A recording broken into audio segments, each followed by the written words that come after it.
दोस्तों यह रहा मून मेरे घर से सीधी दूरी 3,84,000 किलोमीटर है। अभी कुछ ही टाइम पहले चंद्रयान 3 ने यहाँ लैंड किया है और इसके कुछ दिन पहले रसिया का लैंडर क्रैश भी कर गया क्योंकि रसिया मेरी तरह चांद पर सीधा निशाना बना रहा था कि इधर से सीधा ही निकल जाऊंगा और चंद्रयान से पहले पहुंचकर हिस्ट्री बना दूंगा। लेकिन बधाई हो, हिस्ट्री हमने बनाई है जिसकी अभी शुरुआत है। अभी समझते हैं कि चंद्रयान 3 आगे क्या क्या करने वाला है। इंडिया के पास में इतना पावरफुल रॉकेट नहीं है कि वह सीधा चांद पर जा सके, इसलिए इसरो ने स्मार्टली अर्थ और मून की ग्रेविटी का सहारा लेते हुए मात्र 615 करोड़ में चंद्रयान को चंद्रमा पर पहुंचा दिया। जब स्लो स्पीड में चलती हुई बस से उतरते हैं तो उसी की डायरेक्शन में उतरते हैं जिससे गिरने के चांस बहुत कम होते हैं। तो न्यूटन के पहले नियम law of inertia of motion को काम में लेते हुए चंद्रयान 3 अर्थ की डायरेक्शन में अपनी स्पीड के साथ में तालमेल बिठाकर उसके चारों ओर चक्कर लगाने से ग्रेविटेशनल खिंचाव को कम करता जाता है और धीरे धीरे दूर जाता रहेगा और एक कंडीशन आएगी जब वह अर्थ की ग्रेविटी को छोड़ के मून की ग्रेविटी में एंटर कर जाएगा और जो प्रोसेस अर्थ पर चल रही थी उसके जस्ट ऑपोजिट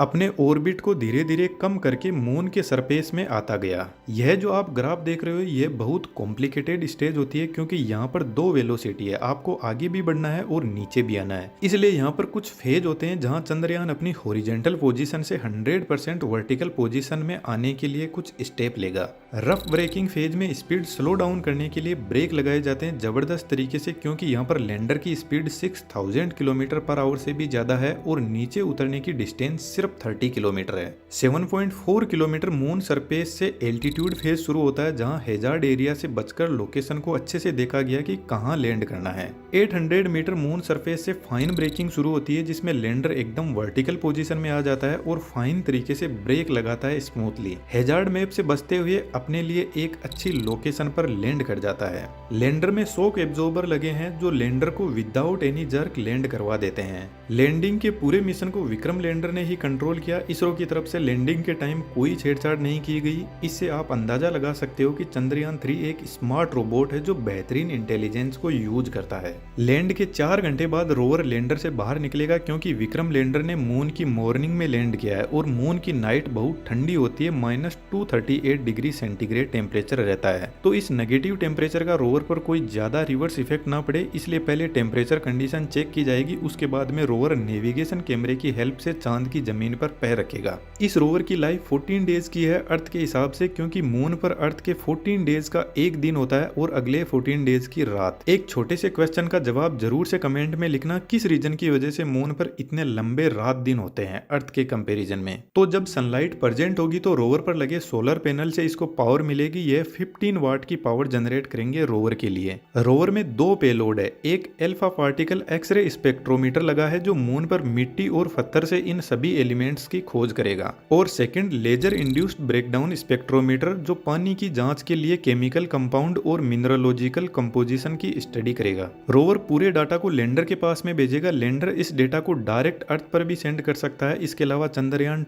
2 का ऑर्बिटर के पास में भी भेज सकता है और चंद्रयान 2 का ऑर्बिटर अर्थ पर सेंड कर देगा, लेकिन रोवर डायरेक्ट डेटा अर्थ पर नहीं भेज सकता। इसरो का डीप स्पेस स्टेशन IDSN 32 जो लैंडर के टेलीमेट्री डेटा को कॉन्टिन्यूसली कलेक्ट करता है। किसी कंट्री के लिए अपना खुद का डीप स्पेस नेटवर्क होना बहुत बड़ी बात है। सबसे पावरफुल नेटवर्क अमेरिका का है जिसने अलग अलग कंट्री की लोकेशन पर ऐसे एंटीना लगा रखे हैं स्पेस डेटा को कलेक्ट करने के लिए। तो चंद्रयान 2 के फेलियर पर इंडिया ने भी अमेरिका से कॉन्टेक्ट किया चंद्रयान 2 के साथ में हुई प्रॉब्लम्स को जानने के लिए। बात करें लैंडर की तो इसमें टोटल 3 पेलोड है। इसकी पावर जनरेशन कैपेसिटी 738 वोट की है जो इस पर लगे पेलोड को स्टडी कंडक्ट करवाने में हेल्प करेंगे। इसके पेलोड जिसमें एक का नाम है रंबा, इसकी फुल फॉर्म आप यहाँ पे देख सकते हो, जो आइंस और इलेक्ट्रॉन्स को चेक करेगा टाइम के साथ में होते हुए बदलाव के साथ में। चेस्ट सेकंड नंबर का पेलोड है जो पोलर रीजन्स पर थर्मल एक्टिविटी यानी टेम्परेचर वेरिएशन को मेजर करेगा। इसके अलावा third payload ILSA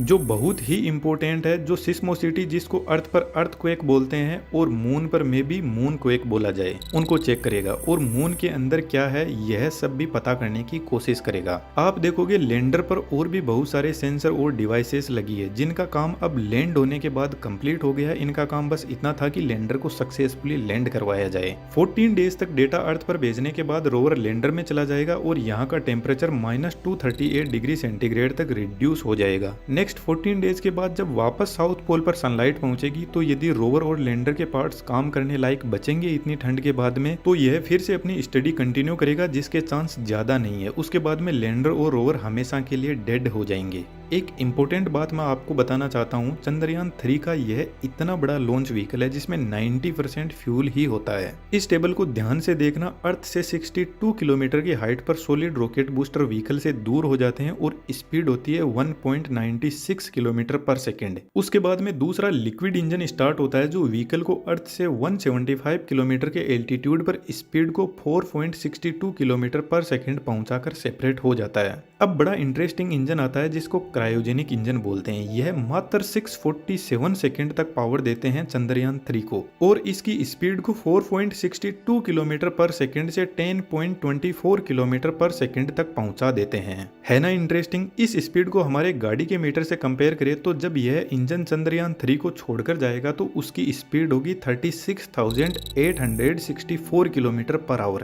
cryogenic engine गजब की टेक्नोलॉजी है। इस वीडियो को आप जरूर से देखना। उम्मीद करता हूँ इन्फॉर्मेशन आपको अच्छी लगी होगी। हमारे साथ जुड़ने के लिए आपका बहुत बहुत धन्यवाद।